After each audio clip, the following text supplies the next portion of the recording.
Hi and welcome to Easy Spoken English Kanji. இன்னைக்கு வீடியோவில் நம்ம long sentences using models have been able to இந்த structure use பண்ணி long sentences frame பண்ண போகிறோம்.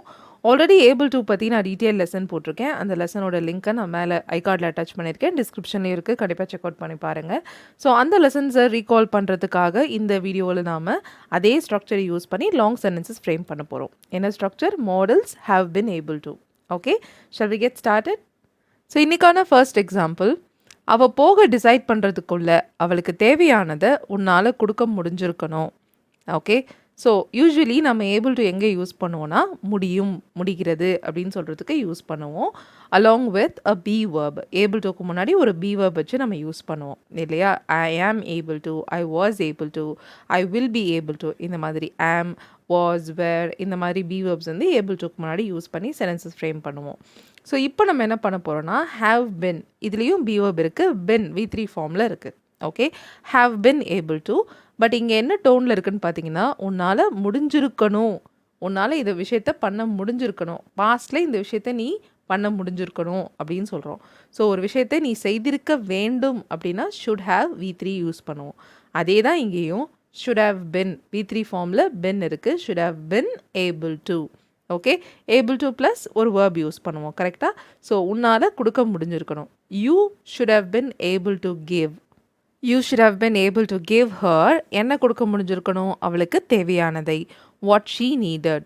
You should have been able to give her what she needed.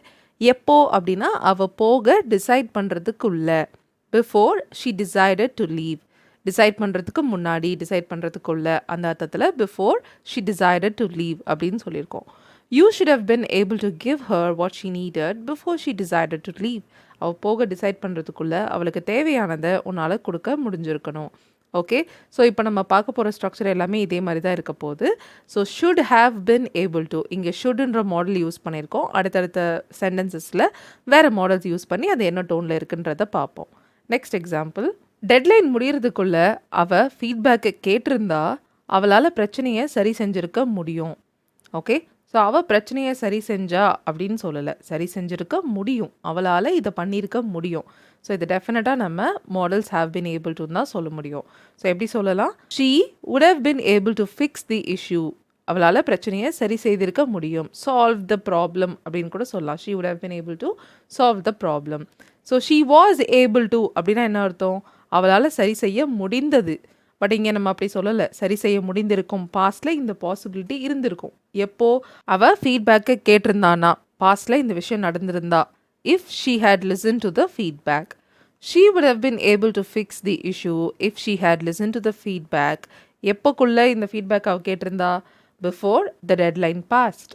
Okay, காலக்கெடு முடிவதற்குள், before the deadline passed. Okay, she would have been able to fix the issue if she had listened to the feedback before the deadline passed. Okay, so இதில் என்னென்ன clauses இருக்குதுன்னு பார்த்தீங்கன்னா, if clause இருக்குது, அதாவது adverb clause இருக்குது. அந்த adverb clauseோடைய adverb-ஆக இன்னொரு clause இருக்குது, before யூஸ் பண்ணி இன்னொரு clause நம்ம எழுதியிருக்கோம். Okay, so if she had listened, அந்த listened அப்படின்ற ஆக்ஷன் எப்போ நடந்திருக்கணும்? டெட்லைன் முடியறதுக்குள்ள, before the deadline passed. She would have been able to fix the issueன்றது மெயின் clause. ஸோ இந்த சென்டென்ஸை எப்படி கூட எழுதலான்னு பார்த்தீங்கன்னா, இஃப்ல இருந்து கூட ஸ்டார்ட் பண்ணலாம். If she had listened to the feedback before the deadline passed, she would have been able to fix the issue. இப்படியும் எழுதலாம். Alright, the next one. இத்தனை இயர்ஸ் ஆஃப் ஸ்ட்ரகிள்க்கு அப்புறம், இத்தனை ஆண்டு போராட்டத்துக்கு அப்புறம் நம்மளால் நம்ம ஆசைப்பட்ட வாழ்க்கையை வாழ முடிஞ்சிருக்கணும். ஆனால் நம்ம இன்னும் கஷ்டப்பட்டு தான் இருக்கோம். எவ்வளோ வருஷம் நம்ம கஷ்டப்பட்டோம். இப்போது நம்மளால் நம்ம ஆசைப்பட்ட வாழ்க்கையை வாழ முடிஞ்சிருக்கணும். ஸோ ஏற்கனவே நம்ம இதை பார்த்தோம், ஒரு விஷயத்தை நம்ம பண்ண முடிஞ்சிருக்கணும். பாஸ்டில் இல்லை இப்போக்குள்ளே நம்ம வந்து இந்த விஷயத்தை ஆல்ரெடி நம்ம பண்ண முடிஞ்சிருக்கணும் அப்படின்னு சொல்கிறதுக்கு should have been able to சொல்கிறோம். இதே எப்படி ஃப்ரேம் பண்ணலாம்? நீங்கள் ட்ரை பண்ணுங்கள்.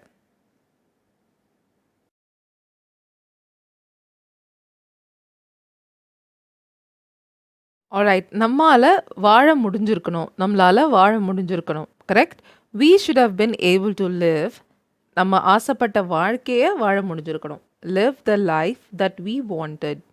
okay, we should have been able to live the life that we wanted after all these years of struggle. இதில் என்னென்ன clauses இருக்குன்னு அனலைஸ் பண்ணலாம். we should have been able to live the life after all these years of struggle. So இது ஒரே ஒரு clause தான். இந்த clauseக்குள்ளே இருக்கிற ஒரு நவுனை டிஸ்கிரைப் பண்ணி இன்னொரு clause வந்திருக்கு. Relative clause or adjective clause. The life அப்படின்ற நவுனை டிஸ்கிரைப் பண்ணி ஒரு adjective clause வந்திருக்கு. The life that we wanted. After அப்படின்றது இந்த இடத்துல ப்ரெப்போசிஷனாக மட்டும்தான் ஆக்ட் ஆயிருக்கு, கன்ஜங்ஷனாக இல்லை. ப்ரெப்போசிஷனுக்கும் கன்ஜங்ஷனுக்கும் என்ன டிஃப்ரென்ஸ்னு சொல்லி நான் நிறைய வீடியோஸில் சொல்லியிருக்கேன். ப்ரெப்போசிஷன் அப்படின்னு சொல்லி இதை நான் ஏன் சொல்கிறேன்னா, இதுக்கப்புறம் ஆல் தீஸ் இயர்ஸ் ஆஃப் ஸ்ட்ரகிள்னு சொல்லி ஒரே ஒரு நவுன் தான் இருக்குது. கரெக்டாக all these years of struggle, இத்தனை வருட போராட்டம், அது நவுன் தான். அது கூட ஒரு வேர்பும் சேர்ந்து இருந்தா, இதுக்கு முன்னாடி பார்த்தோம் இல்லையா, பிஃபோர் த டெட்லைன் பாஸ்ட், டெட்லைன்ற நவுன் இருந்துச்சு, பாஸ்ட்ன்ற வேர்ப் இருந்துச்சு. சப்ஜெக்ட் வேர்ப் இருந்தால் தான் அது ஒரு கிளாஸ். அதுக்கு முன்னாடி பிஃபோர் ஒரு ஆஃப்டர் யூஸ் பண்ணும் போது தான் கன்ஜங்ஷனாக ஆக்ட் ஆகும். இங்கே ஒன்லி நவுன் மட்டும் இருக்கிறதுனால after his just a preposition. So இந்த இடத்துல 2 கிளாஸ் தான் இருக்குது. ஒரு மெயின் கிளாஸ், அந்த மெயின் கிளாஸில் இருக்கிற லைஃப் அப்படின்ற நவுனை டிஸ்கிரைப் பண்ணி ஒரு adjective clause. Okay, next example போகலாம். அவங்களுக்கு நம்மளுடைய பிரச்சனையை பற்றி தெரிஞ்சிருந்தா நமக்கு தேவையான விஷயத்தில் அவங்களால ஹெல்ப் பண்ண முடிஞ்சிருக்கலாம். ஓகே, ஸோ அவங்க ஏன் நம்மளுக்கு ஹெல்ப் பண்ணல? அவங்களுக்கு நம்ம பிரச்சனையை பற்றியே தெரியாது. ஒருவேளை நம்மளுடைய பிரச்சனையை பற்றி அவங்களுக்கு தெரிஞ்சிருந்தா நமக்கு தேவையான விஷயத்தில் அவங்களால ஹெல்ப் பண்ண முடிஞ்சிருக்கும், இல்லை முடிஞ்சிருக்கலாம். Okay, there was a possibility in the பாஸ்டில் இந்த மாதிரி ஒரு பாசிபிலிட்டி இருந்தது. ஓகே, ஸோ பாசிபிலிட்டியை பற்றி நம்ம பேசும்போது மைட், குட், வுட் யூஸ் பண்ணலாம். பட் குட்டையும் ஏபிள் டுவையும் ஒரே சென்டென்ஸில் யூஸ் பண்ண முடியாது.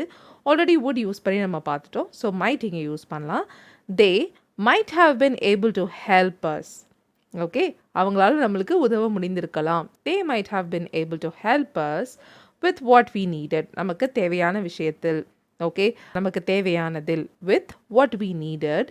எப்போ அவங்களால உதவ முடிஞ்சிருக்கும்? அவங்களுக்கு நம்மளுடைய பிரச்சனையை பற்றி பாஸ்டில் தெரிஞ்சிருந்தா. If they had known about our problems. Okay, they might have been able to help us with what we needed if they had known about our problems.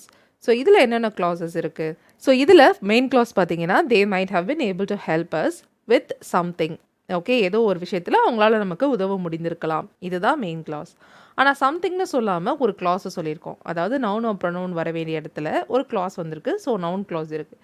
Main கிளாஸுடைய ஆப்ஜெக்டாக ஒரு நவுன் கிளாஸ் வந்திருக்கு வித் வாட் வி நீடட். அப்புறம் if கண்டிஷனலில் third conditional வந்திருக்கு. If they had known about our problems. Okay, so main clause and noun clause வந்து main கிளாஸுடைய ஆப்ஜெக்டாக வந்திருக்கு, followed by an if clause. Okay, alright, here we are at the last example for today. கடந்த சில மாதங்களாக அவங்க கலந்து கொண்ட ட்ரைனிங்க்கு அப்புறம் டீச்சர்ஸால் சரளமாக இங்கிலீஷ் பேச முடிஞ்சிருக்கணும். ஸோ லாஸ்ட் ஃபியூ மந்த்ஸாக அவங்க ட்ரைனிங் அட்டென்ட் பண்ணாங்க. ஸோ அந்த ட்ரைனிங்க்கு அப்புறம் அவங்களால சரளமாக இங்கிலீஷ் பேச முடிஞ்சிருக்கணும். எத்தனை பேரால் பேச முடியும் சொல்லுங்கள், அந்த மாதிரி ஏதோ ஒன்று கேட்குறோம். Okay, so the teachers should have been able to speak English fluently. டீச்சர்ஸால் சரளமாக இங்கிலீஷ் பேச முடிஞ்சிருக்கணும். ஆஃப்டர் த ட்ரைனிங்க்கு அப்புறம் அவங்களால சரளமாக பேச முடிஞ்சிருக்கணும். எந்த ட்ரைனிங்? அவங்க கடந்த சில மாதங்களாக அட்டென்ட் பண்ண training. After the training they attended over the last few months. Okay, the teachers should have been able to speak English fluently after the training they attended over the last few months. Okay, so இதில் என்னென்ன clauses இருக்குன்னா, the teachers should have been able to speak English fluently after the training. இது வரைக்கும் main clause தான். Main கிளாஸில் இருக்கிற ஒரு நவுனை describe பண்ணி ஒரு adjective clause வந்திருக்கு. என்ன நவுன்னா, ஆஃப்டர் த ட்ரைனிங் அப்படின்ற நவுனை டிஸ்கிரைப் பண்ணி என்ன adjective clause வந்திருக்கு? அவங்க கடந்த சில மாதங்களாக அட்டன் பண்ண ட்ரைனிங். ஓகே, பயிற்சி. என்ன பயிற்சி? அவர்கள் கடந்த சில மாதங்களாக கலந்து கொண்ட பயிற்சி. The training that they attended. that use பண்ணியும் சொல்லலாம், இது இல்லாமலும் சொல்லலாம். the training they attended over the last few months.